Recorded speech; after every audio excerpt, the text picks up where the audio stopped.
আমার জানার ইচ্ছা মুসলমান ধর্ম, এই পৃথিবীর আল্লাহ আল্লাহ কালাম কার জন্য সত্য, কার জন্য মিথ্যা, তার প্রমাণ করার জন্য মুসলমান ধর্মের উপরে আমার দাবি রয়েছে। মুসলমান ধর্মের উপরে আমার জানার বিষয় রইল যে আল্লাহ ছাড়া মাবুদ নাই, ঈশ্বরই না পাশের মাধ্যমে আল্লাহ পাঞ্জেগে না পাশের সাক্ষী যে জানে তার আলাদা না সঠিক হয়, কোনটা সঠিক কোনটা ভুল। আমার আপনারা মোবাইল নাম্বার আসছে, আমার ভিডিও আসছে, ফেসবুক আসছে, আপনারা আমাকে জানাবেন। সত্য কথা বলাতে আমার বাড়িঘর পুজে লইব, আমার দয়াল নবীর শাসকতা জিন্দা সত্তা নামের না মুসলমান দাবি পাইব। যদি কোনো মানুষে সাক্ষী দিতে পারে আমি তাকে অন্য বিচার দেব। কিন্তু মুসলমান ধর্মের জাতের কাছে আমার জানার বিষয় রইল ফরজ, সুন্নত, নফল, ওয়াজিব পেতে সাক্ষী জানে না নামাজ পড়বে, নামাজ হবে না বলবে, এই জানার বিষয়।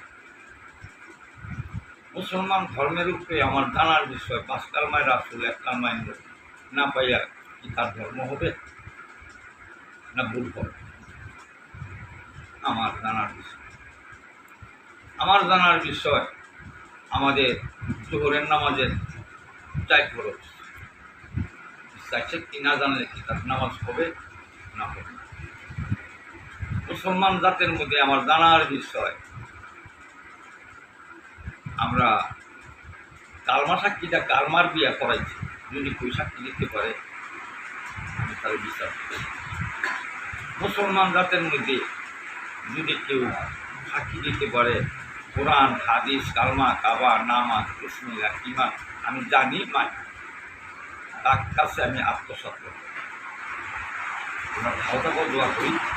আসসালামু আলাইকুম ইয়া রাসূলুল্লাহ, তোমরা যা বান্দা আমি কার করো আল্লাহ ইয়া রাসূলুল্লাহ করো, উম্মতের গুনাহ মাফ করো।